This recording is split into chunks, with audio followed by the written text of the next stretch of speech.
ช่วยกันกินดื่มสมใสสินค้าลาวภาษาลาวก้าวเจริญสบายดีปีใหม่2025เอาสบายดีมินฮักแฟนรายการทุกท่านถือว่ามาพบกันอีกแล้วมื้อนี้รายการเล่าเสลาวโอ้กายเวลาไปน้อยหนึงมินฮักแฟนรายการฟังว่า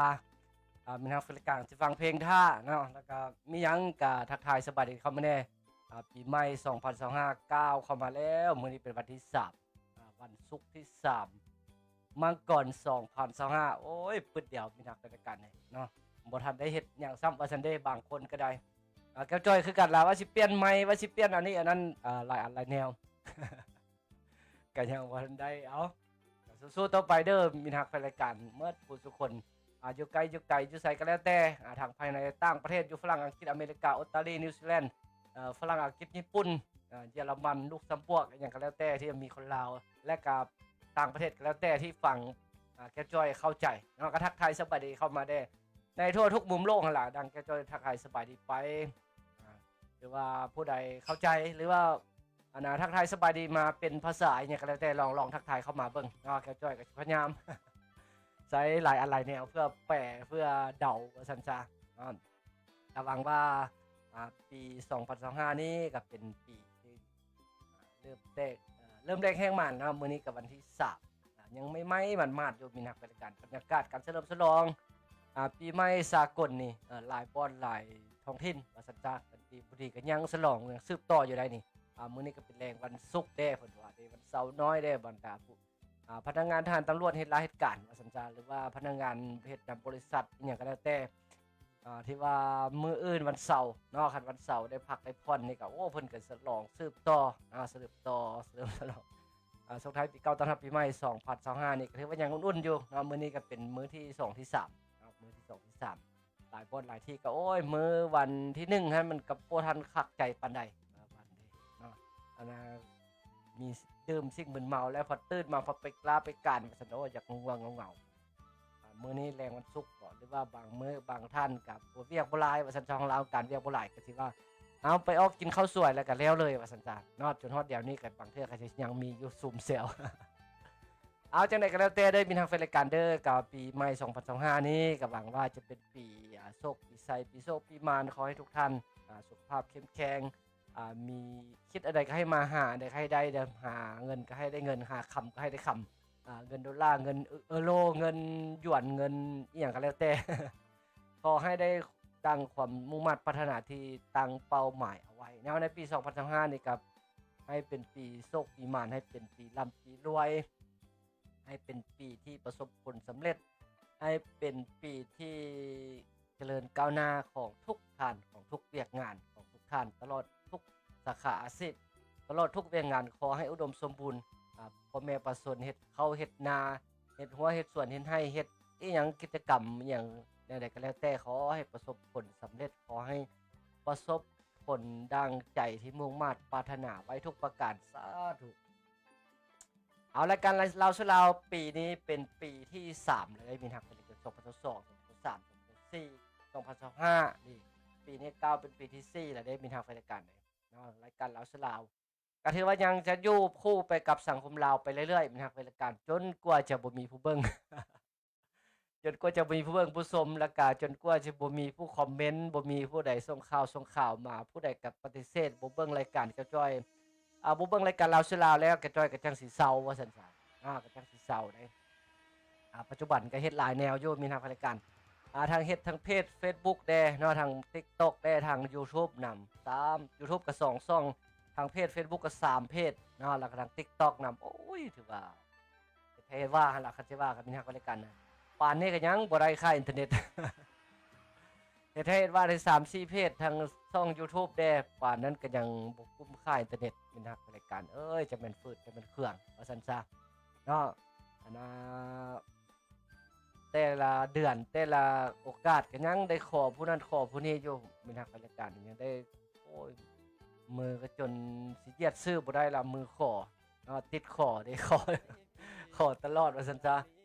ขอค่าอินเทอร์เน็ตได้ขอค่าฟืนค่าไฟขอค่าอุปกรณ์นั่นนี่กระทึกเด้เนาะอุปกรณ์ก็มีการลุยเฮียนว่าซั่นซะมีทางรายการได้มีการการเพย์เอาอุปกรณ์การไลฟ์สดบ่ว่าจะเป็นกล้องบ่ว่าจะเป็น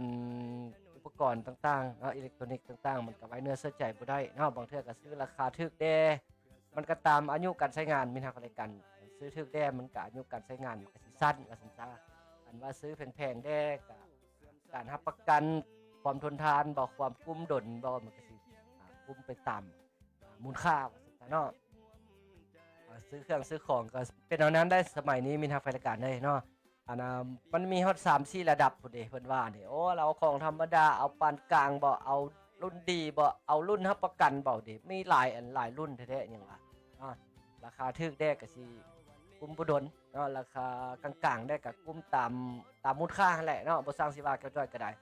บางบ่อนเพิ่นก็รับประกัน6เดือนบางอันเพิ่นก็รับประกันปีหนึ่งบางอันเพิ่นก็บ่รับประกันเลยก็มีอันนี้ก็แล้วแต่เสี่ยงเอาเนาะอิงตามการใช้งานแด้ใช้งานประทุประทะแด้มันก็บ่ท่วงบ่ทันมันก็สิบ่ทนบ่ทานได้เป็นหักราชการบ่ว่านได้ก็แล้วแต่นะครับเนาะราคาถูกราคาแพงขึ้นกับผู้ใช้งานว่าซั่นซะใช้งานแบบบ่เพียรว่าซั่นซะเว้าเดี๋ยวนึงเนาะบ่เพียรบ่ถนอมบ่รักสมรักษาเด้มันก็สิมีการลุยเฮียนไปเพไว้เนาะอีหยังก็แล้วแต่มีหักราชการบ่ว่าจะเป็นวัตถุสิ่งของหรือว่าชีวิตคู่ว่าซั่นซะชีวิตคู่ชีวิตครอบครัวมันก็ต้องได้ทนุถนอมต้องได้เอาใจใส่ซึ่งกันและกันให้ความสำคัญซึ่งกันและกันฮักแพงแบ่งปันอภัยแด้หลายอันหลายแนวกับบางเทื่อก็เว้าบ่ถึกหูกันแด้กับมีผู้คอยเว้าไปเจ้าก็อดแด้เจ้าเว้ามาผิดค่อยก็อดได้นำเอาไปเอามาก็อยู่กันไปแล้วมื้อแล้วเดือนแล้วปีแล้วหยังก็แวบๆๆไปมันก็ได้มันก็ดนไปมันก็สิเข้าใจพยายามนั่นแหละมีทางราชการบ่ว่าจะเป็นพ่อแม่ลูกบ่ลูกพ่อแม่คู่ผัวเมียคู่ฮักคู่แพงอายน้องต่างๆ100อันพันแนวมันก็มีอันที่ว่ามันพ่อแม่ร่วมท้องเดียวกันก็ยังมีปัญหาว่าจังยังผิดยังเถียงยังบ่เข้าใจกันฉะนั้นก็เชิญว่าชีวิตคู่เนาะใหญ่มา20-30 ปีจังมาได้อยู่นํกันจังมาใช้ชีวิตนํกันโอ้ทำอิฐมันก็บางเทื่อมันก็จะเข้ากันได้มีทางราชการเนาะตอนอยู่คนละเฮือนนี่ก็คือว่าแนวใดก็พออดพอทนคือว่าเข้ากันอยู่แต่ว่ามาอยู่ห้องเดียวกันแล้วมันอยู่เตียงเดียวกันแล้วบางเทื่อมันก็โอ้อันใดก็จักเครียดอันใดก็จักขมอันใดก็บ่จักทึกใจอันใดก็จักคัดหูคัดตาตอนนี้ก็ต้องได้อดได้ทนเนาะว่าชีวิตครอบตามครอบครัวใหม่เอาเว้าไปปล่อยไว้ยาวมีทางราชการมื้อนี้ก็มีหลายเรื่องหลายราวที่เอามาต้อนมาฝากโดยเฉพาะแม่นรายการลาวฉลาดติดพันกับวิถีชีวิตการดำรงชีวิตของคนลาวเฮาเป็นต้นแม่นชีวิตสังคมการเมืองจ้อยๆก็บ่ค่อยว่าปานใดการเมืองนี่เว้ายากว่าซั่นซะ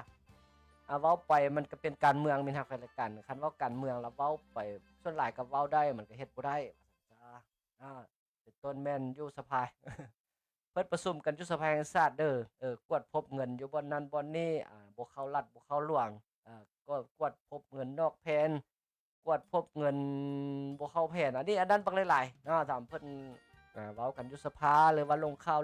วกวดพบเงินอยู่บ่อนนั้นบ่อนนี้น่ะบ่เอาเข้าแผนบ่เอานอกแผนเอาร้านนี้บักหลายๆแต่ว่าหลายคนก็ว่าเอากวดพบแล้วเฮ็ดอะไรได้เอาไปจับไปใส่นี่จับไปขังบ่จับเข้าคุกบ่เอาไปปรับใหม่ใส่โทษบ่เอาไปใส่มาตรการลงวินัยระเบียบอหยังต่างๆโอ้ยเพื่อสิเข้าสู่ขบวนการจับกลุ่มคุมขังได้ก็บ่แม่นง่ายมันหักราชการที่ผู้ที่ก็บ่รุ่มบ่รวยก็มิดไปซื่อๆเนาะอันนี้มันหาเสียงสังคมเด้อมีหักราชการเด้อเนาะหาเสียงสังคมก็ยังมีนั่นแหละคันสิว่าก็มันบ่แม่นว่าบ่มีข้อมูลได้มีหักราชการเด้เขาเอิ้นว่าเป็นผู้ใหญ่ไม่สูงเป็นการนำว่าซั่นซะแล้วมันก็ต้องได้เงี่ยงหูฟังเพิ่นว่าได้เงี่ยงหูฟังมหาชนได้เงี่ยงหูฟังประชาชนคันบ่มีก็เจ้าสิเอาข้อมูลข่าวสารมาแต่ไสว่าซั่นคันเอาอันนึงเป็นตาคิดได้เป็นตาคิดคันบ่มีข้อมูลข่าวสารบ่มีเบาะแสบ่มีแหล่งข่าวบ่มีผู้ปล่อยบ่มีผู้บอกบ่มีผู้เอาข้อมูลข่าวสารออกมาแล้วเพิ่นสิเอามาแต่ใส่พ่อแม่ประชาชนถ้าเฮาเจ้าค่อยว่าซั่นซะสิบ่ได้เฮ็ดรายการบ่ได้อยู่ในห้องลาของกันนำเจ้าสิฮู้ได้จังได๋ถ้าว่าบ่มีมูลความจริงมาส่วนใดส่วนหนึ่งอันนี้ก็เป็นหนึ่งน่าคิดว่างเมื่อนี้บ่เนาะก็เป็นข่าวหนึงออกมานครหลวงจันทน์นี่อิหยังกวดพบเงินจ่ายนอกแผนบ่หรือว่าเงินอีหยังนี่ล่ะ4ตื้อปลายนี่อันนี้ก็ ลองเบิ่งก็สิติดตามกันอันใดสิกวดกายอันใดก็สิปรับใหม่ใช้โทษก็สิลงระเบียบวินัยภาคส่วนที่เกี่ยวข้องแนวใดอันนี้ก็ลองติดตามไปนำกันเบิ่งเด้อแต่ว่าก็จ้อยบ่ได้จับเอารายละเอียดมามื้อนี้แต่ว่าจ้อยก็อ่านข่าวเห็นว่านครหลวงจันทน์ว่าซั่นซะว่างหนึงก็มีข่าวว่าบรรดาครูอาจารย์ที่เป็นผู้ศิษย์ผู้สอนตัวจริงหั่นโอ้ได้เงินได้คำเพิ่นได้เงินได้คำเงินค้างแผนเงินเขาเอิ้นว่าเงินเกินแผนเงินเกินแผนเงินเกินดุลอีหยังก็แล้วแต่น่ะเพิ่นมาลิดไล่ให้เป็นค่าแรงงานค่าสิทธิ์ค่าสอนค่าเหือค่าแรงเป็นต้นแม่นครูอาสาบ่ครูสอนแท้สอนดีสอนเก่งเป็นเงินเพิ่มให้ก็ได้คนหนึงหลายล้านว่าซั่นจ้ะ5-6 ล้านเนาะถือว่าเป็นจำนวนหลายสมควรเนาะคะแนนอื่นก็บ่ได้ว่าซั่นจ้ะลองติดตามเบิ่งเทื่อเดี๋ยวนี้ก็มีข่าวแดงออกมาว่าซั่นจ้ะกันเว้าภาษาชาวบ้านข่าวแดงออกมาก็หลายคนก็วิเคราะห์วิจารณ์ไปต่างๆนานาล่ะอยู่ในสื่อสังคมออนไลน์โอ้กับปั่นกันบ่ถูกกันบ่อันนี้อันนั้นหรือว่าปั่นกันบ่ลงโตปั่นกันบ่ทอกันก็มีการชมกันว่าก็มีหางเสียงดังขึ้นมาว่าซั่นจ้ะจังเฮ็ดให้สังคมฮู้อันนี้ก็เอาเฮาวันนี้เฮาไปเข้ารายการเลยซะก่อนมีนักรายการเอาสิว่ามีนักรายการอยู่ไสรับชมอยู่ไสก็ทักทายกันสบายดีกันเข้ามาเด้อ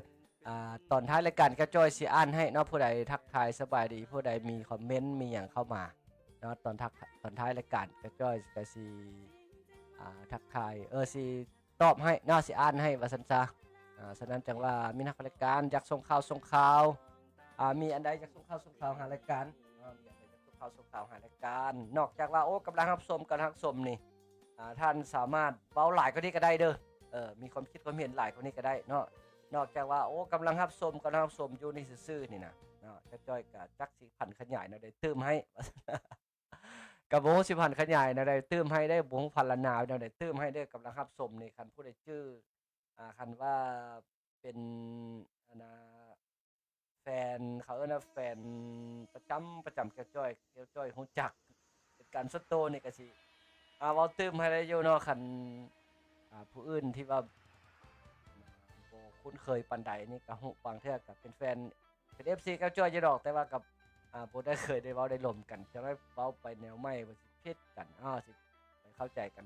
คลาดเคลื่อนอีกว่าซั่นซะเนาะมีแต่เป็นฮักรายการอยากส่งข่าวหรือว่าอยากมีความคิดความเห็นช่วงปีใหม่นี้อยากให้รายการแก้วจ้อยบ่หรือว่าอยากตำหนิติชมสังคม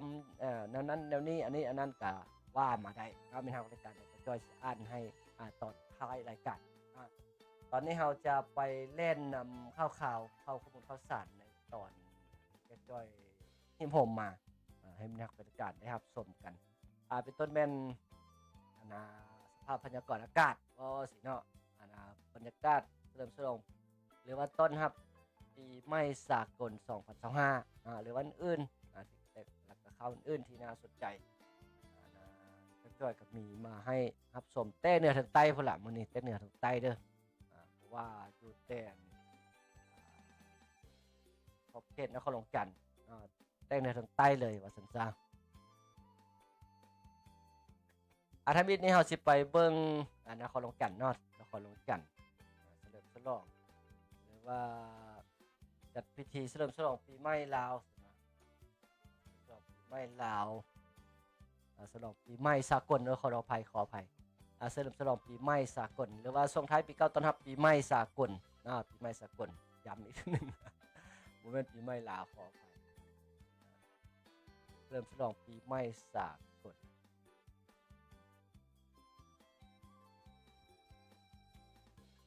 ถ้าพี่ได้ไปเบิ่งมาเนี่ยเอาไปเบิ่งนครหลวงจันทน์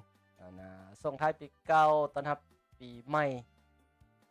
2025ค่ำคืนของที่31ธันวาคม2024นครหลวงจันทน์ได้จัดงานเฉลิมฉลองส่งท้ายปีเก่าต้อนรับปีใหม่ส่งท้ายปีเก่า2024ต้อนรับปีใหม่2025อยู่ส่วนประตูไซนครหลวงจันทน์ให้เกียรติเข้าร่วมเป็นประธานของท่านอาสะพองศรีพันดอนสพังทอง4,000 ดอนเจ้าของนครหลวงจันทน์มีบรรดารัฐมนตรีรองรัฐมนตรีพร้อมด้วยมวลชนทางภายในต่างประเทศเข้าร่วมอย่างคึกคืน มวลชนทางภายในและต่างประเทศเขาห่วมอย่างคึกคืนอีหลีได้เนาะวันที่31เดือน12คืนวันที่31แท้ๆก็ถือว่าจ้อยก็บ่ได้ไป เข้าใกล้บ่ได้มีนักบริการไหนเนาะที่ว่าขี่รถใหญ่นี่เข้าใกล้บ่ได้ได้ย่างไกลนะฉะนั้นว่าต้องได้ไปตะเวนว่าซั่นซะแต่ว่าจ้อยบ่ได้ไปวันที่31น่ะไปมื้อซ้อมใหญ่เนาะไปวันที่30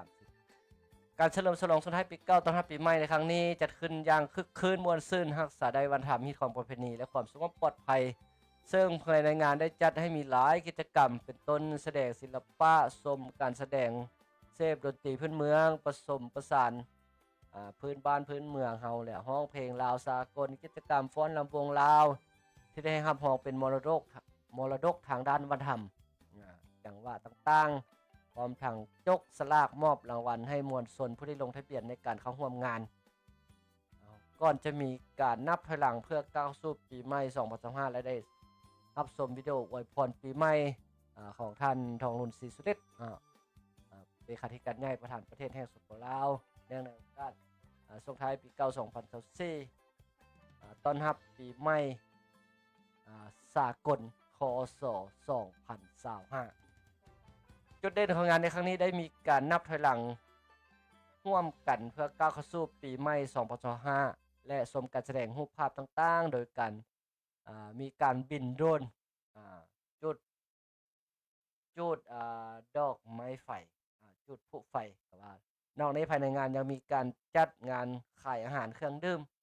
และตกแต่งสถานที่ร้านอาหารบ่อนนั่งชมวิวมุมถ่ายรูปบ่อนนั่งรับประทานอาหารมีการวางแสดงและขายสินค้าโอดอปเครื่องที่ระลึกจำนวนหนึ่งและมีเวทีเปิดเพลงลาวสากลเพื่อสร้างสรรค์บรรยากาศให้นักท่องเที่ยวเข้ามาเที่ยวชมมาซื้อมาขายมาชิมมาสัมผัสกับบรรยากาศของตุไซในยามกลางคืนและในยามกลางเว้นและกลางคืนอย่างคึกคืนม่วนซื่นนั่นแหละจนว่ากาย12โมงไปพุ่นละเนาะจังเป็นปีใหม่จะเป็นมื้อใหม่ของ2025ยังพากันเลิกลาบรรยากาศมื้อนั้นก็ถือว่ามื้อจ้อยไปมื้อวันที่30เนาะก็เป็นวันซ้อมใหญ่หั่นล่ะก็เป็นมื้อซ้อมใหญ่เป็นมื้อซ้อมใหญ่ก็ถือว่าเบิ่งบรรยากาศมื้อนั้นก็คนหลายอยู่ได้นี่ครับเบิ่งภาพมุมสูงเลยเบิ่งคนที่ว่าบรรยากาศก็คึกคักขนาดม่วนซื่นบรรยากาศม่วนซื่นดีก็เป็นงานหนึ่งที่ยิ่งใหญ่ทางภาครัฐทางการนำนครหลวงเพิ่นจัดขึ้นที่ว่ากิจกรรมต่างๆเป็นต้นแม่นฟ้อนนำวงลาวที่ได้รับเขาเป็นมรดกโลกทางด้านวัฒนธรรมนี่ฟ้อนรวมหมู่หั่นแหละหลายคู่อีหลีหลายร้อยคู่ว่าซั่นซะฟ้อนวงในท่าจังหวัดต่างๆไล่ไปแต่พุ่นแหละลำวงลาวลำหยังลำคอนสวรรค์ลำตั้งหวายลำมหาไซลำอีหยังต่างๆลำ4,000ดอนลำต่างๆในแต่เหนือทางใต้ว่าซั่นซะที่เป็นลำที่เป็นครับที่เป็นลำที่เป็นเอกลักษณ์ของคนลาวเฮาว่าซั่นซะแต่เหนือทางใต้ก็ถือมาเปิดแล้วก็มาฟ้อนในจังหวัดท่าต่างๆสารวันเตี้ยลงลำตั้งหวายลำบ้านซอกลำอีหยังลำพรสวรรค์เนาะแล้วลำ4,000ดอนม่วนได้เนาะเธอม่วนนอกนั้นก็ถือว่าเซฟพื้นเมืองเนาะเซฟพื้นเมืองวงสาวน้อยว่าซั่นซะนี่แต่สาววัยรุ่นเซฟดนตรีพื้นเมืองตะม่วนจะจอยไปมื้อนั้นก็เป็นซ้อมใหญ่หั่นล่ะในทั้งหมดทั้งมวลก็จ้อยก็เห็นอยู่เพิ่นซ้อมใหญ่เนาะไปเบิ่งติดตามเบิ่งมื้อวันที่30ก็ถือว่าวันที่31ก็สิแม่นแสดงตามนั้นคือเก่าหั่นล่ะคิดว่าวงสาวน้อยเซฟดนตรีพื้นเมืองบ่ว่าจะเป็นใช้กีตาร์เบสกีตาร์โซโล่เป็นกีตาร์สากลกีตาร์ไฟว่าซั่นจ้านอกนั้นก็จะมีผสมผสานกับดนตรีพื้นเมืองลาวเฮากับแม่นเป้าแคนตีกลองซุ่มอหยังเล่นระนาดบ่เขาเอิ้นว่าอีหยังบ้านเฮาเนาะเล่นระนาดแล้วก็มีอีหยังอีกตีแซงดนตรีพื้นเมือง3-4อย่าง5อย่างนี่ถือ ว่าเข้ากันดีเลยเข้ากันดีกับบรรยากาศก็คึกคืนม่วนซื่นนี่หลีผู้ไปเบิ่งไปชมก็ถือว่าคือสิบ่ผิดหวังซั่นจ้ะบ่ผิดหวังนั่งฟังเพลงดนตรีลาวพื้นเมืองเฮาเป็นสาวน้อยวัยรุ่นกับเจ้าเสพมีแต่ผู้สาวน้อยบ่มีผู้ชายได้มีแต่ผู้สาวน้อยถือว่าก็เฮ็ดให้บรรยากาศคึกคืนม่วนซื่นผู้มักดื่มก็ห้วยเอาเข้าไปจักป่อง2ป่องแล้วก็นั่งฟังนึกว่าพักหลายเติบก็สิกินบรรยากาศไปหลายเติบฝูงโดรนฝูงโดรน200ว่าสิว่านั่น200หน่วยบ่โดรนนี่200เครื่องบ่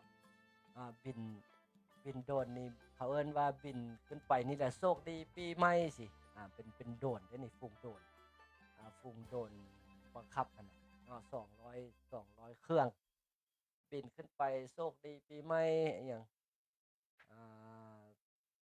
สบายดีปี2025บ่2025บ่อิหยังต่างๆเป็นรูปอิหยังรูปธงชาติลาวสิรูปช้างบ่แล้วก็เป็นหยังอิหยังวงมรกตอิหยังนี่นะแล้วก็เป็นธงชาติอาเซียนสัญลักษณ์อาเซียนต่างเป็นฝูงโดรนหมดตัวนี้ขึ้นไปบินขึ้นไปเขียนเป็นตัวสร้างเป็นชาติลาวสัญลักษณ์อาเซียนต่างๆถือว่ามีความสวยงามผู้ใดได้ไปเมื่อนั้นก็คือสิเห็นภาพประทับใจนะครับผู้ใดบ่เห็นก็เบิ่งตาม Facebook เบิ่งอีหยังได้หรือว่าเบิ่งรายการกระจ้อยในปัจจุบันนี้ก็เบิ่งภาพบรรยากาศไปสิพอเบิ่งพอขึ้นออกนักบรรยากาศนะครับผู้นั้นอยู่ต่างแข่งหรือว่า FC อยู่ต่างแขวงปีหน้าปีนี้บ่ทันกับปีหน้ามาใหม่เด้อปีหน้ามาเพราะว่าปีนี้ถ้าว่าผู้ใดบ่ได้มาว่าซั่นนะผู้ใดบ่ได้มาแล้วมันปีหน้ามาเติมแกจ้อยกับประกาศในเพจแล้วเด้ว่าผู้ใดมาแต่ต่างแขวงอาจจะให้แก้วจ้อยพาไปลอกก็ได้มีแก้วจ้อยมีแท็กซี่เด้มีแท็กซี่ได้มีครับการมาเป็นครอบครัว 3-4 คนนี่ก็พาไปลอกได้นะครับการพาลอกทั่วนครหลวงจันทน์ได้บ่แม่นว่าช่วงปีใหม่ได้ปัจจุบันก็มาได้มีนักการต่างแขวงก็พาพร้อมครอบครัว 3-4 คนหมดประมาณแต่จับปะซักอัตตปืออีหยังก็แล้วแต่ขับรถใหญ่มาก็โอ้ยเมื่อยบ่ขี่รถยนต์มาบ่อีหยังก็แล้วแต่มาฮอดนครหลวงจันทน์โทรหาจ้อยนะครับได้อยู่สถานีรถสายใต้บ่สายเหนือบ่มาทางเหนือมาทางเหนือก็มาขี่รถสายเหนือแล้วก็จ้อยไปรับพาไปเลาะเที่ยวนครหลวงจันทน์แด้อยากไปบนนั้นบนนี้หรือว่าถามเจ้าจ้อยก็ได้อยากไปนั้นบนนั้นบนนี้พาไปได้บ่ที่ว่าเป็นจุดเด่นหรือว่าเป็นจุดสำคัญของนครหลวงจันทน์ว่าซั่นจ้าเจ้าไปลิ้นหลายที่สุดไปเบิ่งบนใดต่างๆครอบครัวก็ได้กัน3-4 คนจ้อยรับได้ก็มาหลายก็นั่นก็ได้ก็ยังมีหลายคันอยู่หลายคนทีมงานว่าซั่นจ้าพาเที่ยวต่างแขกภายในและต่างประเทศผู้ใดมีพี่น้องอยู่ต่างประเทศมาแต่มีฝรั่งอังกฤษอเมริกาออสเตรเลียนิวซีแลนด์เกาหลีญี่ปุ่นมาตกนครหลวงจันทน์แล้วอยากให้พาเลาะเด้นี่ก็ได้คือกันนะครับพาเลาะทั่วนครหลวงจันทน์เด้ว่าจะเป็นกลางคืนกลางเว้นพาไปเลาะกลางเว้นแล้วจะเห็นบรรยากาศกลางคืนนี้ก็พาไปได้คือกันพาไปได้ตลอด24 ชั่วโมงพาไปได้ตลอด24 ชั่วโมงจนกว่าจะพอใจว่าซั่นซะสำคัญว่าแจ้งกันก่อนว่าจะไปบ่ได้หรือว่าสิไปวังเวียงบ่สิไปวังเวียงบ่ไปวังเวียงไปท่าลาดไปก็เมืองเฟืองเมืองเฟืองเที่ยวนึงสวยงามเลยเมืองเฟืองว่าคันมาไปต่างประเทศพอไหวอยู่ภายในเราก็ต้องได้ทำใจนิดนึงค่าอาหารการกินค่าบนอยู่บนเสาเนี่ยก็จะแพงนิดนึงบนท่องเที่ยวเป็นบนท่องเที่ยวที่ยอดนิยมแล้วก็คนนิยมไปหลายที่สุดฉะนั้นจังว่าบรรดาเงินพักแล้วก็อาหารที่เป็น นอนอยู่ตามริมน้ำเลยเนาะเรือนแพบ่หรือว่าตามรีสอร์ทตามเรือนพักต่างๆก็ค่อนข้างจะแพงนิดหนึ่งเนาะคืนหนึงก็5-6แสนขึ้นไป ว่าซั่นซะเนาะคันผู้มีก็บ่แพงดอกเนาะคันผู้พร้อมจ่ายนี่ก็บ่แพงดอกคืนหนึ่ง5-6แสนขึ้นไปแพงแม่นสิไปตลอดเนาะชีวิตหนึงก็แทบสิได้ไปเทื่อหนึ่ง2เทื่อก็คือสิบ่เป็นหยังว่าซั่นซะวันนี้ก็ถือว่าอ่าบรรยายไปหลายเนาะไกลแล้วเดะนี่บัดนี้เราไปเบิ่งสภาพอากาศยามมื้อกันสภาพอากาศประจำวันที่3เนาะประจำวันที่3มื้อนี้เด้อพยากรณ์อากาศประจำวันที่3มาก่อน2015เวลา 12 โมง12 โมงกลางเว้นนี่มวลอากาศหนาวเย็นที่ประเทศจีนได้เพิ่มกำลังแรงขึ้นแผ่ลงมาปกคลุมอยู่ทั่วทุกภาคของประเทศลาวด้วยกำลังปานกลางหาแรงสมทบกับกระแสลมตะวันออกเฉียงเหนือพัดปกคลุมด้วยกำลังแรงซึ่งจะเห็นให้อากาศเย็นหาหนาวเย็นลงตื้มอีกอยู่แต่ละภาคสำหรับเขตภูเพียงภูดอยห้อมภูบรรดาแขวงภาคเหนือด้านตะวันออกแขวงไชยสมบูรณ์แขวงเขตภูเพียงบริเวณอากาศหนาวเย็นหาหนาวเย็นหลายพร้อมมีหมอกปกคลุมอยู่ทั่วไปในตอนเช้าและจะมีฝนตกในระดับค่อยอยู่บางท้องถิ่นพร้อมมีลมพัดแรงเป็นบางโอกาสอยู่แต่ละภาคจากนั้นในเวลา 19 โมงเนาะ19 โมงมื้อนี้นี่นะในเวลา 7 โมงแลงเดี๋ยวนี้ 8 โมงปลายแล้วมวลอากาศหนาวเย็นที่ประเทศจีนได้แพร่ลามปกคลุมทั่วไปของประเทศลาวด้วยกำลังปานกลางหาแรงสมทบกับกระแสตะวันออกเฉียงเหนือพัดปกคลุมแรงซึ่งเป็นให้อากาศเย็นหนาวเย็นลงตีบอยู่แต่ละเขตสำหรับผู้สูงผู้ดอยห้อมภูอยู่บรรดาแขวงภาคเหนือด้านตะวันออกได้มีหนาวจะมีอากาศหนาวเย็นและจะมีฝนตกในระดับค่อยอยู่บางท้องถิ่นพร้อมมีลมพัดแรงเป็นบางโอกาสอยู่แต่ละภาคหนาวเย็นหลายบางเทื่อก็สิมีฝนตกลงมานำเพิ่นว่าบางเทื่อก็สิมีฝนตกลงมานำเด้อากาศหนาวเย็นหลายเย็นลงแล้วเฮ็ดให้มีฝนตกมานำในบางท้องถิ่นบางเขตเด้อบางท้องถิ่นบางเขตถ้าบ่แม่นมาทั่วประเทศเพิ่นแม่นทางและทางแขวงไชยสมบูรณ์บ่ทางภูเพียงบริเวณหรือว่าทางพงศาลีมีพงศาลีหัวพันอากาศมีฝนตกว่าซั่นซะมันอยู่ใกล้จีนอยู่ใกล้จีนหลายก็อากาศก็สิปกคลุมหนักอยู่ทางนั้นว่าซั่นซะบัดนี้เราไปต่อ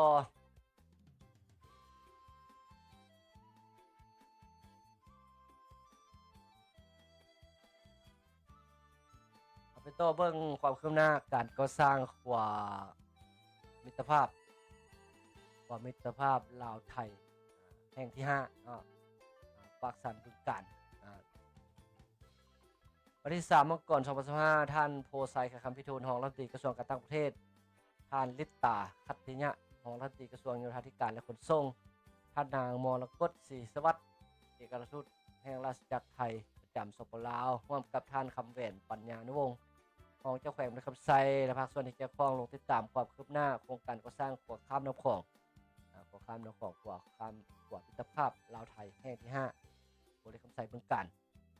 โอกาสนั้นท่านไลทองพรหมวงศ์หัวหน้าโครงการให้รู้ว่าความคืบหน้าของโครงการจะตั้งปฏิบัติบรรดานักวิชาการต่างของโครงการเฉพาะความรับผิดชอบเบื้องฝ่ายลาวเป็นต้นมันเวียกงานการก่อสร้างพื้นฐานของล่างเส้นทางเข้าหาขัวตึกอาคารด้านและสิ่งอำนวยความสะดวกแม้นได้จัดตั้งปฏิบัติสำเร็จแล้วห้อยส่วนห้อยเขาเอิ้นว่าเส้นทางเข้าหาด้านหรือว่าอาคารและได้มีการตรวจการยั่งยืนผลสำเร็จในเดือนมีนา2024ผ่านมาสำหรับบรรดานักวิชาการก่อสร้างกลางขัวได้จัดตั้งปฏิบัติสำเร็จแล้ว 94.76 ตัวน้อยโดยรวมแล้วเห็นว่าทั้ง2หน้าเวียกอยู่ในส่วนรับผิดชอบของฝ่ายลาวสามารถจัดตั้งปฏิบัติสำเร็จเฉลี่ย 96.64 ส่วนน้อยซึ่งเห็นว่าโครงการดังกล่าวมีความซักซ้าเกินแผนการที่กำหนดไว้เบื้องต้นในปี 2024 เนื่องจากปัญหาพยาธิโควิดแพร่ระบาดมีความซักซ้าเล็กน้อยย้อนพยาธิโควิดระบาดช่วงนั้นเฮ็ดให้การจัดตั้งปฏิบัติบ่ทันได้ลงมืออย่างเต็มส่วน โอกาสในท่านโพไซไข่คำพิรุณได้แสดงความสนใจต่อทุกภาคส่วนที่เกี่ยวข้องที่เอาใจใส่จะตั้งปฏิบัติบันดาลในเรื่องต่างๆโดยความพยายามโดยตลอดมาพร้อมทางยังห้องให้คณะรับผิดชอบโครงการและภาคส่วนที่เกี่ยวข้องต่างๆสืบต่อจะตั้งปฏิบัติบันดาลในเรื่องที่ยังคงค้างโดยเฉพาะการก่อสร้างขัวกลางน้ำการก่อสร้างขัวนี่เขาเอิ้นว่าอย่างลาวไทยยังจอดกันเถอะอยู่กลางน้ำมันจอดกันอยู่เครื่องกลาง อยู่กลางนั้นให้สำเร็จตามแผนการเพื่อให้ก้าวเข้าไปสู่การจัดพิธีเทเบตงเสื่อมโจทย์จุดใจกลางของขวาในเดือนมีนารวมทั้งการสร้างบรรดากิจกรรมต่างๆที่เกี่ยวข้องเพื่อทำของภายหลังมีการเปิดน้ำใสขวาอย่างซึ่งเป็น2กิจกรรมที่สำคัญในการเฉลิมฉลองวันต่างๆสายพันธุ์ทางการทูตลาวไทยครบรอบ75 ปีและเป็นการตอบสนองต่อนโยบายของสปปลาวในการปฏิบัติจากประเทศที่บ่มีชายแดนติดทะเลเป็นประเทศเชื่อมโยงเชื่อมจอดทางด้านคมนาคมทางเป็นการสืบต่อคะแนนและเสริมขยายสายพันธุ์มิตรภาพการร่วมมือฐานบ้านไกลเฮือนเคียงที่ดีมีมาแต่โดนนานก็คือการร่วมมือยุทธศาสตร์เพื่อการเจริญเติบโตและการพัฒนาแบบยืนยงระหว่างลาวไทยให้เจริญยิ่งขึ้นสรุปแล้วมันสภาพการก่อสร้างหัวมิตรภาพลาวไทยแห่งที่5บริคำสายพิการคือว่ายังบ่ทันจอดกันเนาะยังอยู่กลางหัวสายแดนกลางน้ำคลองไทยสร้างเกิดเพื่อนั่นจะเร่งภายในเดือน3นี้ให้ได้เทไปตรงจอดกันอยู่กลางน้ำคลองลาวมันจอดกันปัจจุบันยังทันจอดเพื่อค่อยจะสร้างไปในส่วนภาคค่อยไปกลางน้ำคลองไทยจะสร้างแต่ฟังมากลางน้ำคลองมันจอดกันอยู่เครื่องกลางปัจจุบันยังทันจอดคาดว่าเดือน3ฮอดนี่1 2 3 2 1หน้านี่ให้จอดเครื่องกลางจอดกันบัดนี้เราไปสืบต่อไปเบิ่งกิจกรรมเฉลิมฉลองบุญกินเปียงของพี่น้องเผ่ามงของพี่น้องจุมมุแล้วก็อย่างอีกจุมมุเผ่ามงแล้วก็เผ่าลืมประมาณนี้เด้อส่วนปรึกษาจัดงานเฉลิมฉลองบุญกินเปียงประจำปี2025ส่วนปรึกษานี่ก็อยู่นครหลวงจันทน์นี่ล่ะส่วนปรึกษาได้จัดงานเฉลิมฉลองบุญกินเปียงและบุญน้อไปเจ้าของส่วนเผ่ามงอยู่ส่วนดังกล่าวอยู่บ้านด่านสีเมืองนาสะทองนครหลวงจันทน์อยู่บ้านด่านสีเมืองนาสะทองนครหลวงจันทน์ส่วนปรึกษาพามิสิทธิ์ในวันที่3 มกราคม 2025โดยมีท่านคำไหลศรีประเสริฐรองประธานศูนย์กลางแนวราสังชาติมีรองเลขาพรรคเมืองนาสะทองรองประธานศูนย์การค้าและอุตสาหกรรมแห่งชาติลาวหัวหน้ากลุ่มหัวหน้าแผนกรองแผนกพร้อมด้วยมวลชนเผ่ามงประชาชนบ้านด่านซีและภาคส่วนที่เกี่ยวข้องเข้าร่วมโอกาสนี้ท่านผู้วงพามิสิทธิ์เจ้าของส่วนปรึกษาได้ให้รู้ว่าส่วนปรึกษาจัดงานบุญน้อไปเจ้าเป็นประจำทุกๆปีและปีนี้จัดขึ้นเป็นปีที่7แล้วโดยเริ่มแต่วันที่1ถึงวันที่5 มกราคม 2025ซึ่งก็มีหลายกิจกรรมเป็นต้นกิจกรรมทางศาสนาเช่นเวียนหญ้าคาแกล้งไก่สู้ขวัญผูกแขนแบบมีของเผ่ามงตำข้าวเปียงและโยนมากคอนนอกนั้นยังมีกิจกรรมแข่งขันร้องเพลงและประกวดนางสาวเผ่ามงนครหลวงจันทน์ประจำปี2025ซึ่งสร้างบรรยากาศให้งานเฉลิมฉลองบุญกินเปียงมีความคึกคืนม่วนซื่นฮักสะใดความสามัคคีฮักแพงฮีตของประเพณีของชนเผ่ามงและอื่นๆการจัดงานในครั้งนี้เพื่อส่งเสริมและให้โอกาสแก่ลูกหลานสาวเผ่ามงทั้งสาวนุ่มทั้งหญิงและชายให้มีบ่อนแสดงความสามารถรอบด้านของเขาเจ้าทางด้านสติปัญญาทางด้านการศึกษาศิลปะศึกษาและเลื่อนจากระดับท้องถิ่นสู่ระดับชาติและก้าวสู่ระดับสากลทั้งเป็นการส่งเสริมสินค้าบรรดาเผ่าโดยจัดให้มีห้านวางแสดงผลิตภัณฑ์ที่เป็นสินค้าโอดอปและสินค้าทั่วไป ร้อมนี้ยังเป็นการสร้างความสามัคคีในชนเผ่ามงให้กับเผ่าอื่นๆได้ช่วยกันปกปักษาของประเพณีอันล้ำค่าของตนเองไว้และช่วยกันส่งเสริมให้อยู่คู่วัฒนธรรมให้อยู่คู่กับสังคมลาววัฒนธรรมลาวตลอดไปท่านพระองค์พระมิสิทธิ์ยังให้ฮู้ตื่นอีกว่าส่วนปรึกษาได้นำเอาลูกๆหลานๆของชนเผ่ามงเข้ามาฝึกฝนหล่อหลอมให้เกิดมีความกล้าหาญมีความรู้รอบตัวหลายขึ้นมีความสามารถมีประสบการณ์และมีเพื่อนมิตรพร้อมนี้เวทีการประกวดนางสาวเผ่ามงในระยะพันมาได้สร้างนางสาวงามที่มีคุณภาพมีความสามารถในการแข่งขันในเวทีระดับโลกมาแล้วเป็นต้นนางสาวเผ่ามงปาเยงซาลอปาเยงซาปาเยงซากับผ่านเวทีประกวดศึกษานั่นคือตัวอย่างหนึ่งที่ยังยืนต่อสายตาสังคมว่ากิจกรรมยุส่วนปรึกษาได้สร้างบุคคลที่ดีให้แก่ประเทศชาติและบรรดาน้องๆที่ผ่านการแข่งขันและได้รับรางวัลชนะเลิศได้กลายเป็นครูฝึกให้แก่น้องๆหุ่นต่อไปได้เป็นอย่างดีอายุในภาพนี้สิมีหลายอีกเด้อนะไปต่ออีกบ้านมกโซเมืองผาอุดมจัดบุญประเพณีเต็ดนึ่มประจำปี2024เต็ดนึ่มนี่จังสิว่าภาษาญี่ปุ่นก็จะอ่านตามเขียนได้ข่าวจากแขวงบ่อแก้วฮู้ว่าบ้านมกโซเมืองผาอุดมแขวงบ่อแก้วจัดบุญประเพณีเต็ดนึ่มประจำปี2024ในวันที่30ธันวาคม2024ผ่านมาโดยมีท่านทองบรรฮักอาซิดประธานกวดกับพักหัวหน้าองค์การกวดกาลัดเมืองพร้อมโดยเจ้ากกเจ้าเล่าและประสบภายในบ้านเขาห่วมย่างหลงหลายภาพนี้ก็ได้เรียงลำดับอย่างกัน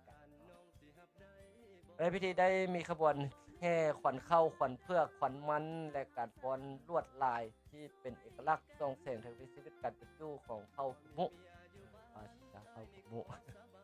ที่มีมาแต่ดึกดำบรรพ์เผ่ามงแล้วก็มาเผ่ากุมุเจ้าจอยบ้านมีเผ่ามงเผ่ากุมุแล้วก็เผ่าอีกอย่างที่เผ่าเลือบอกเผ่ายาวอีกอย่างได้หลายท่านบุญเทินใส่ยาหัดในบ้านมกโซในว่าเมืองมกโซบ้านมกโซเมืองผาอุดมแขวงบ่อแก้วแม่นส่วนเผ่ากุมุซึ่งสร้างตั้งขึ้นในปี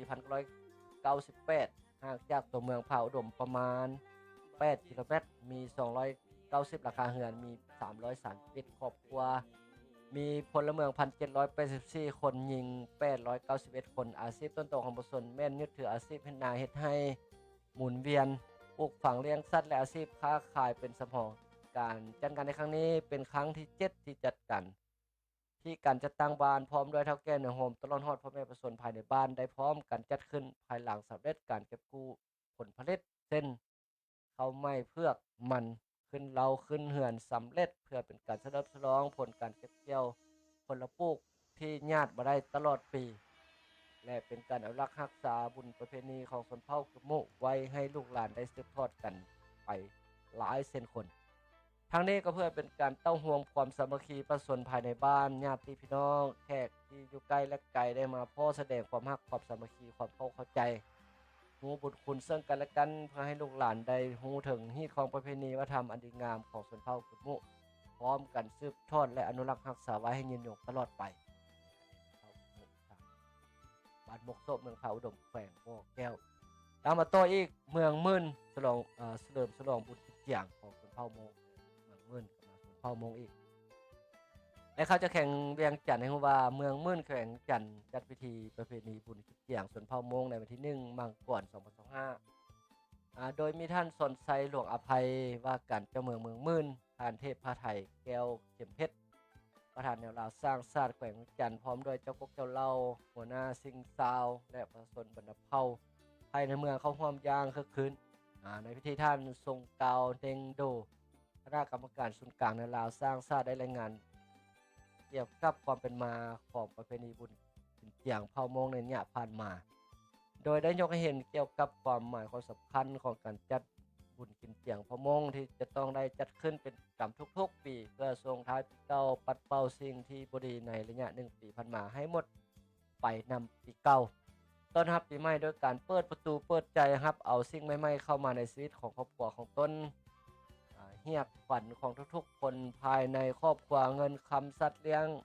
ขวัญของผลปลูกให้มาอยู่เฮือนนำครอบครัวพร้อมทางพิธีบูชาเลี้ยงสิ่งศักดิ์สิทธิ์ภายในเฮือนและบรรพบุรุษที่ได้ล่วงลับไปแล้วให้มาปกปักรักษาคุ้มครองครอบครัวบ้านเมืองให้อยู่เย็นเป็นสุขทั้งเป็นการพักผ่อนเพื่อทดแทนการเคลื่อนไหวเวียนงานตลอดระยะ1 ปีผ่านมาในพิธียังมีการแสดงศิลปะพื้นเมืองการเป่าปี้โยนมากรและมีตลาดนัดวางขายสินค้าเล่นอื่นตื่มอีกสำหรับบุญกิจเจียงอยู่เมืองมื่นแม้จะได้ดำเนินไปฮอดวันที่15มาก่อน2025ถือว่าจัดต้นเนาะ15มื้อเต็มๆประสาทเนี่ยตั้งแต่วันที่1จนถึงวันที่15อันนี้คือบรรยากาศบุญประเพณีของพี่น้องสาวเผ่ามงเผ่ากะมุเผ่ามงเผ่ากะมุบรรยากาศบ้านนี้เราไปต่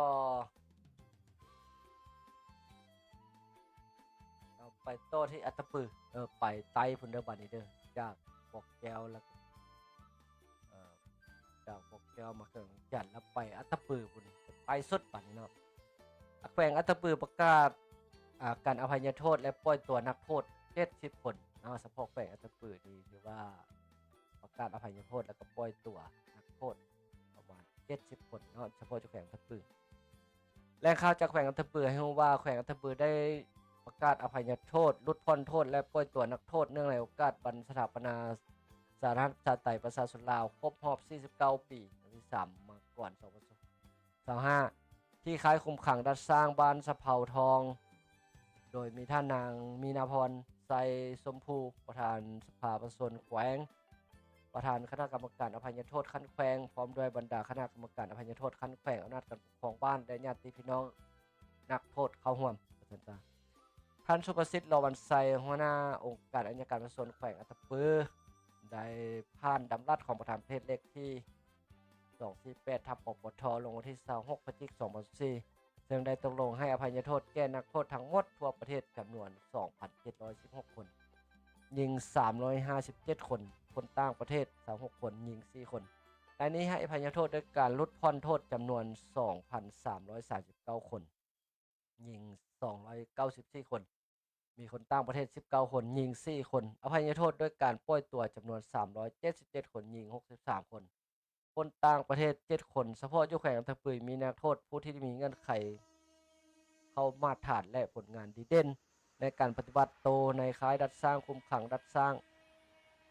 เสนอให้อภัยโทษลดผ่อนโทษ54คนยิง6คนและนักโทษที่มีเงื่อนไขเสนอให้อภัยโทษปล่อยตัว16คนยิง2คนซึ่งการอภัยโทษที่มีผู้ที่มีความก้าวหน้าอยู่แขวงอัตตปือในครั้งนี้แม่นได้ผ่านการกฎกาค้นคว้าอย่างละเอียดครบถ้วนรอบด้านและภาวิสัยของระบบยุติธรรมและเป็นผู้ที่มีผลงานดีเด่นในการปฏิบัติตัวในค่ายคุมขังรัฐสร้างของแขวงโอกาสในท่านนางมีนาพรไซสมภูได้ยกให้เห็นถึงเรื่องงานอภัยโทษในเป็นเรื่องงานหนึ่งที่สำคัญซึ่งแสดงให้เห็นถึงแนวทางนโยบายอันถูกต้องเป็นธรรมของพรรครัฐบาลแห่งสปปลาวประชาธิปไตยประชาชนลาวเพื่อให้ผู้ที่หลงผิดได้ก่อสร้างตนเองให้กลายเป็นพลเมืองดีของชาติในใช้ให้สังคมมีความสงบ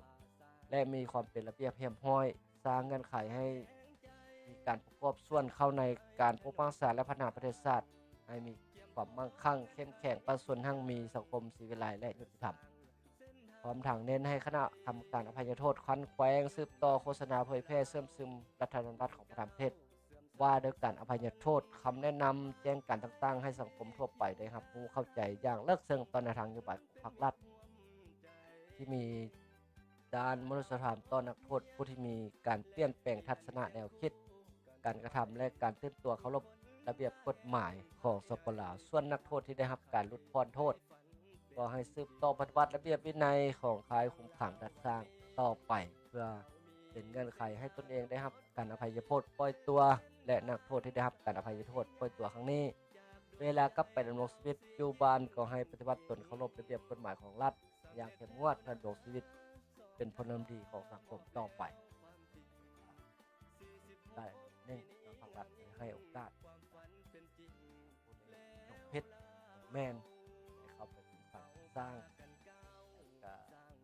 ปรับปรุงตัวเองใหม่ปรับเปลี่ยนทัศนะปรับเปลี่ยน ลี่ยนแนวความคิดปรับเปลี่ยนพฤติกรรมปรับเปลี่ยนนิสัยปรับเปลี่ยนทุกอย่างนั่นแหละว่าซั่นซะหลงผิดนี่คันนอกนั้นคันปฏิบัติได้ครบมาตรฐานเงื่อนไขก็สิมีการอภัยโทษแบบนี้ล่ะจากหนักจะได้เริ่มเป็นกลายเป็นเบาตั้งใจว่าซั่นซะไปเข้าไปอยู่ค่ายคุมขังไปสร้างแล้วปฏิบัติตัวดีว่าซั่นซะปฏิบัติระเบียบวินัยมีการมีการเปลี่ยนพฤติกรรมการดำรงชีวิตสามารถกลับขึ้นหรือว่ากลับตัวกลับใจหลงผิดตรงแม่นแล้วว่าซั่นซะผ่านมาแต่ในต่อไปปรับปรุงใหม่เป็นคนใหม่ผลักดันเพิ่นให้โอกาสเพื่อให้อยากให้ผู้ที่ถูกฝังสร้างผู้ใดหลงผิดนั้นกลับมาดำรงชีวิตนำสังคมมาช่วยกันสร้างสาพัฒนาประเทศชาติบ้านเมืองต่อไปบ่ให้ว่าเป็นผู้ที่เสียทาสขาดคุณหลงผิดหลงแม่นดำเทื่อดำที่มีการเปลี่ยนแล้วก็สิซ้ำสังคมก็ยังให้โอกาสภาครัฐเพิ่นก็ยังให้โอกาสเอาวันนี้ครับไปเติมไปเบิ่ง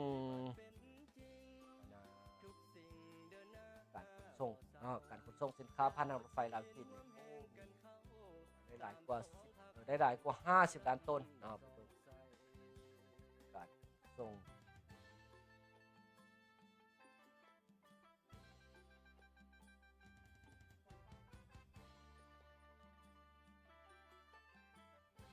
อาจจะเปิดภาพไปเบิ่งการขนส่งสินค้าของรถไฟลาวจีนนี่ถือว่า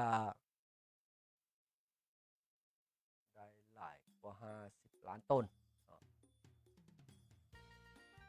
การปริมาณการขนส่งสินค้าผ่านทางรถไฟจีนลาวได้มีหลายกว่า50ล้านต้นใช้เวลาดนได้จังได๋ฮอด50ล้านต้นวิทยุสากลแห่งประเทศจีนรายงานที่2มาก่อนนี้เคียงคู่กับรถไฟขนส่งสินค้าสากลทางรถไฟจีนลาวที่ได้บรรทุกผักและหมากไม้สดขบวนหนึ่งได้ออกเดินทางจากสถานีหว่างเจี้ยจิงตะวันตกของนครคุนหมิงแขวงยุนนานและแล่นลงใต้ไปสู่สปปลาวอย่างว่องไวเป็นคิดหมายแสดงให้เห็นว่านับแต่เปิดนำใช้ทางรถไฟจีนลาวในปี2021เป็นต้นมายอดปริมาณขนส่งสินค้าได้บรรลุหลายกว่า50ล้านต้นตามสถิติยอดปริมาณขนส่งสินค้าผ่านทางรถไฟจีนลาวในปี2024ได้มีถึง19ล้าน6แสนต้นรักษาได้รักษาอยู่ในระดับหลายกว่า 50,000 ต้นต่อมื้อในนั้นปริมาณขนส่งสินค้าข้ามชายแดนมีถึง4ล้าน7แสน80พันต้นปริมาณสินค้านำเข้าหลายกว่าปริมาณสินค้าส่งออกอย่างหลากหลายซึ่งแสดงให้เห็นถึงความต้องการของตลาดและความมีสิทธิภาพด้านการค้าที่เข้มแข็งการขนส่งสินค้าผ่านทางรถไฟจีนลาวได้มีการเปลี่ยนแปลงอย่างชัดเจนคือจากการเปิดน้ำใช้ฮอดการแล่นสะดวกจากการแล่นสะดวกฮอดการแล่นไวและจากการแล่นไวฮอดการแล่นหลายเที่ยวซึ่งได้ให้การสนับสนุนด้านกำลังการขนส่งที่เข้มแข็งแก้การยกเลิกการร่วมมือในหลายด้านระหว่างสปปลาวกับประเทศอาเซียนประเทศจีนประเทศลาวและอาเซียนซึ่งการค้าการลงทุนในด้านอื่นๆยิ่งได้เพิ่มพลังแห่งที่เข้มแข็งให้การไปมาสู้กันด้านเศรษฐกิจการค้าในหลายสู่สากลเติบอีก4ล้าน79ล้าน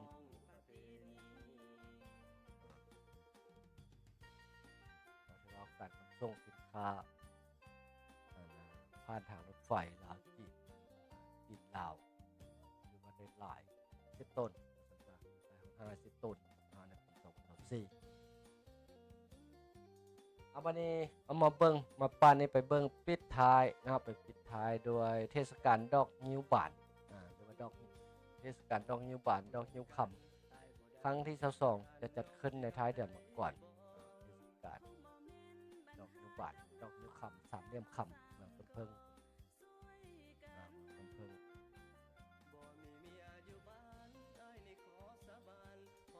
ท้ายเดือนนี้ว่าซั่นซะ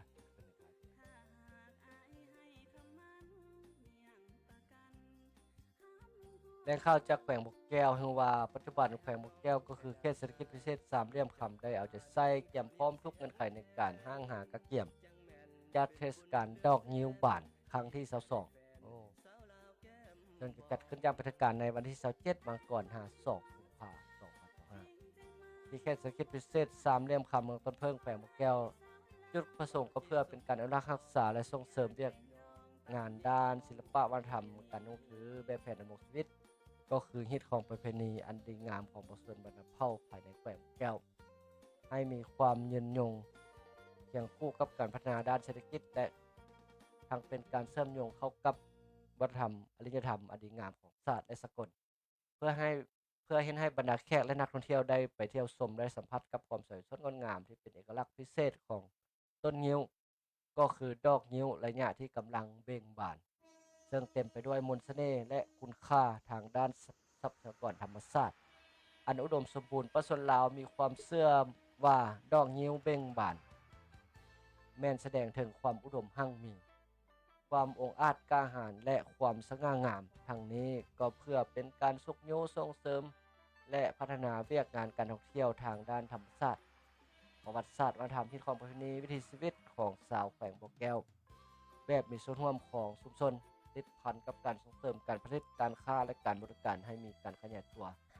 ประกอบส่วนเห็นให้เศรษฐกิจของแขวงของชาติ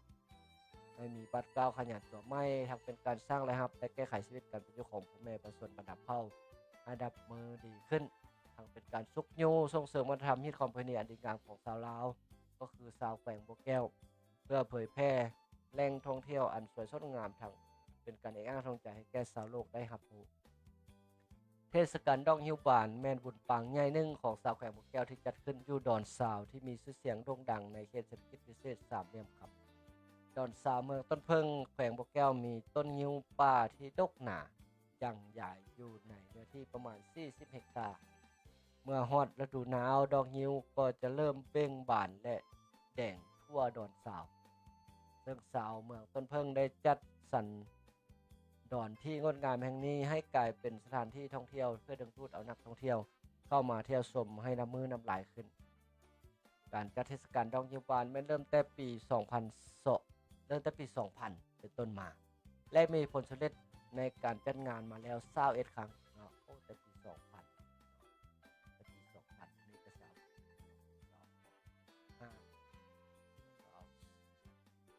21ครั้งผ่านมาเนาะเพิ่นจัดนับตั้งแต่ฮอดนับแต่นั้นมาฮอดยามดอกงิ้วบานในระหว่างท้ายเดือนมาก่อนต้นเดือนกุมภาจึงมีการจัดงานเทศกาลดอกงิ้วบานขึ้นในทุกๆปีภายในงานจะมีกิจกรรมหลายอย่างเป็นต้นงานวางแสดงจำหน่ายสินค้าที่ประเทศลาวจีนไทยและเมียนมางานวางแสดงศิลปะสากลสันติภาพสามเหลี่ยมคำครั้งที่2การแข่งขันกีฬากอล์ฟชิงขันดอกนิ้วคำการประกวดนางสังขารประกวดนางสาวดอกนิ้วคำดอกนิ้วบานชมการแสดงศิลปะวรรณคดีลาวจีนและปล่อยโคมไฟไว้พรใส่ให้พรไว้ใส่ให้พรฉะนั้นขอเชิญชวนนักท่องเที่ยวทางภายในต่างประเทศมาร่วมงานม่วนซื่นและสัมผัสกับความงามของดอกนิ้วป่าที่เป็นเอกลักษณ์เฉพาะของธรรมชาติทางธรรมชาติและเข้ามาเที่ยวเล่นกิจกรรมม่วนซื่นและสัมผัสกับบรรยากาศภายในงานไปพร้อมๆกันถือว่าโอ้มีโอกาสก็จะไปได้เนาะเล่าให้ฟังได้เลยมีฮักบริการอยู่ทางบ้านผู้ใดเคยไปร่วมงานเทศกาลดอกงิ้วบานดีกว่าดอกงิ้วบานอยู่ดอนซาวเมืองต้นเพิ่งแขวงบ่อแก้วนี่ในเนื้อที่40เฮกตาร์นี่ก็ถือว่าเนื้อที่กว้างใหญ่ที่สุดในจังหวัดเนาะ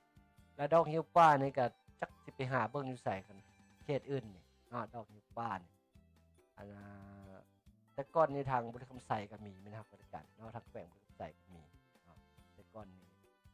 ก็เคยเห็นอยู่แต่ว่าตอนตามหลังมานี่โอ้ถึกตัดเปิดว่าแต่ต้นอีหยังตัดหมดว่าซั่นจ้ะว่าแต่ต้นใหญ่ขึ้นมาหน่อยนึงหน้าต่าง30-40 เซนนี่เขาก็ตัดนำเปิดเลยเพราะว่าต้นอีหยังต้นจริงมันต้น ต้นดอกนิ้วป่านี่ก็ถือว่าเป็นต้นใหญ่สูงเนาะต้นใหญ่สูงลำซื่องามต้นนิ้วป่ามีหนามสตาร์ต้นนิ้วป่ามีหนามแล้วจอยช่วงไปเรียนอยู่จีนตั้งปี2018หา2020นี่ก็ถือว่าเห็นอยู่คุณหมิงเนาะเห็นอยู่คุณหมิงดอกนิ้วป่าเนาะถือว่าในรอบหลายสิบปีที่บ่เคยเห็นอยู่ลาวว่าซั่นจ้ะตั้งแต่เห็นตั้งแต่ตอนยังน้อยอยู่ทางปัจจัยหมู่ปากกระดิ่งเห็นแต่ตอนยังเข้าโรงเรียนอยู่ประมาณอยู่ประถมนอกจากนั้นเข้าสู่มัธยมแล้วก็เริ่มมีการตัดไม้ทำลายป่าอย่างหนักจากนั้นมาก็เห็นเลยต้นแบบนี้ป่าต้นไม้ใหญ่ลำซื่อสูงก็บ่เห็นมาเลยจนว่าไปเห็นอยู่จีนในปี2009ที่เจ้าปลูกอยู่ตามมหาลัยเลยอยู่จีนปลูกอยู่ตามมหาลัยแล้วก็เป็นตาน่าเสียดายตาสะอ่อนอยู่จีนนี่กันว่าต้นไม้ที่หายากอยู่ลาวแต่ก่อนเคยมีอยู่ลาวนี่ย่านไปอยู่จีนน่าเสียดายน่าเสียดายบางเขตบางแขวงตัดทิ่มบางเขตบางแขวงขายให้ต่างประเทศประมาณนี้ให้ต้นนิ้วป่าต้นนิ้วป่านี่ถือว่าสูญพันธุ์ของประเทศลาวจำบ่แน่ใจว่าแขวงใดมีแด่ประเทศลาวนอกจากแขวงแก้วที่เจ้าหรือว่าแขวงอื่นมีบ่ส่งข่าวมาผู้ใดถ่ายรูปมาเบิ่งดูว่าแขวงไหนยังมีส่วนจ้อยๆนี่คิดว่าน่าจะบ่มีนอกแขวงอื่นๆแขวงแก้วนอกแขวงแก้วก็ถือว่าถ้าว่าบ่มีกลุ่มในก็ว่าในกลุ่มบริษัทสามเหลี่ยมคำเข้ามาก็คือสิถึกตัดแต่ว่าบ่สร้างถึกตัดบ่สร้างกลุ่มบริษัทที่เข้ามาหรือว่าเข้ามาสัมปทานเข้ามาบ่ให้ตัดยังอยู่หลักใดคันอยู่กลางท้องให้ท้องนาทั่วไปเฮ็ดต้นถึงว่าสิรักษาสิว่าห้ามสำเร็จก็ยังห้ามบ่อยู่เนาะคันว่ามันต้นมันใหญ่มันสูงเข้าหูเข้าตาเพิ่นก็แม่นตัดนำทิ้งต้นเอาถือว่ารายการเราสลาวมาฮอดนี้ก็ถือว่าถึงท้ายๆของรายการละเอารูปจ้อยๆคือบ่เห็นบ่เห็นรูปตัวเองว่าสิลงไปมอดไว้ตอนไหนมอดตัวเองลงไปมอดตัวเองไว้บ่เห็น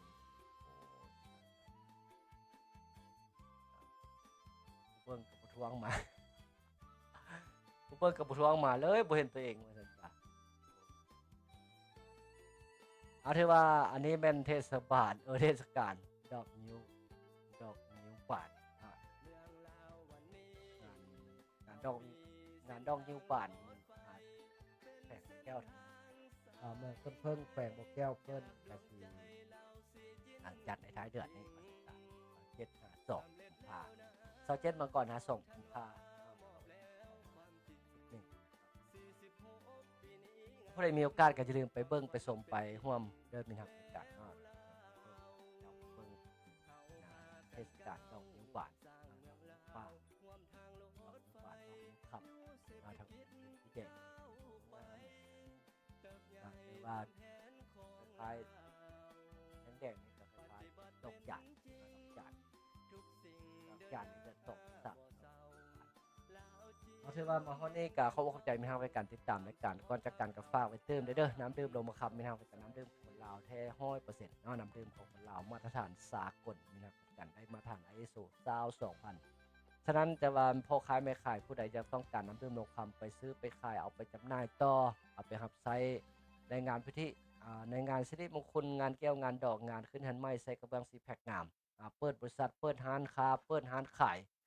จะได้นำเรื่องลงมาคำไปขายจำหน่ายต่อกันติดต่อประพันธ์ไปได้เลยในมินฮักบริการสาขามีอยู่8 สาขาของงานในปัจจุบันนับแต่จำปาสักจนฮอดนครหลวงจันทน์อยู่นครหลวงจันทน์ก็ตั้งอยู่บ้านน้อยเชียงดาบ อยู่บ้านคำสวัสดิ์แปลบ้านน้อยสึงดาเมืองไสสถานนครขอนแก่นเอาไปบ่ฮอดซอกบ่เห็นกันจิกกักแท็กถักหากจะจอยได้นะแล้วว่าอยากได้ไปจำหน่ายขายต่อแนวใดกันแล้วแต่คันว่าบ่สะดวกพัวพันไปทางโรงงานใหญ่ว่าซั่นจ้าทางโรงงานใหญ่อยู่สำนักเขตกับพัวพันถ้าพันสาขานี่ก็ได้พันสาขานครขอนแก่นทางนี้หรือว่าโอ้ยพันสาขาก็ยังบ่มีเบอร์บ่ฮู้สิว่าถามแก้วจ้อยก่อนก็ได้มันทางการโอ้ยพันขอถามแก้วจ้อยก่อนก็ได้ขอพันแก้วจ้อยแด้ขอถามแน่ก็ยินดีมันทางแบบบ่ได้ว่าหยังหรือว่าเอาไปกินดื่มไปใช้ไปรับใช้ในงานพิธีต่างๆนี่ก็โอ้ยสั่งแก้วจ้อยไปส่งให้เด้ก็ได้คือกันเด้ได้เอาราคาหลายอหย่างทางการแต่ว่าคันไปส่งก็ได้ขอค่าน้ำมันนิดนึงคันเอาหลายก็ลดให้ดอกมีทางบริการราคานี่กับราคาทึกๆนะมีทางบริการราคาบ่ได้แพงจึงน้ำดื่มเจ้าอื่นได้มีทางบริการน้ำดื่มปัจจุบันนี่ยังบ่ฮอด 30,000 แพ็คนึงเนี่ยเกิน 30,000 ซะเกิน 30,000 มีทางบริการฉะนั้นจังว่าช่วยกันที่เริ่มสนใจสินค้าลาวล่ะมีทางคือจะช่วยเน้นย้ำตลอดคันเฮาบ่อันใดอันน่ะก็จะเอาแต่ของต่างประเทศกินแต่ของต่างประเทศสมไซแต่ของต่างประเทศตัวใดมันถึกตัวใดมันได้มาตรฐานสมไซแท้ของลาวเขาก็ได้เพื่อเศรษฐกิจลาวก้าวสู่ความพัฒนาถาวรก้าวสู่ความเข้มแข็งคันเฮาบ่เป็นเฮานี่ก็คือเฮาเว้าแหละมีฮักไปด้วยกันพ่อแม่อ้ายน้องคือกันอ้ายน้องคันว่าเฮาบ่เป็นเฮาบ่กุมเฮาทุกข์เฮายากหลายนี่ห้วยอ้ายน้องเขาบ่จักเบิ่งคือกันบ่ว่าแต่อันอื่นมีฮักกันทุกข์ยากหลายนี่พ่อกับพ่อแม่ก็บ่จักเบิ่งผู้ใดทุกข์แล้วผู้ฟังความเพิ่นอีกเด้นอกนั้นมันอ้ายน้องกันก็คือกันอ้ายน้องพ่อแม่เดียวกันหรือว่าลูกอ้ายลูกน้องหรือว่าหมู่เพื่อนมิตรสหายก็คือกันคันเฮาทุกข์หลายนี่ก็ไปเว้าอีหยังนำกับเจ้าก็บ่ได้นะครับเฮาเป็นอ้ายทุกข์กว่าน้องส่วนไปบอกน้องแค่สิบอกแนวใดก็คือกับอันน่ะลูกพี่ลูกน้องหรือว่าลูกอ้ายลูกน้องกันนี่คือกันทุกข์ยากแล้วไปเว้านำผู้หั่งผู้มีกว่ายากอีกได้มีครับคือในบ้านเว้านำเอา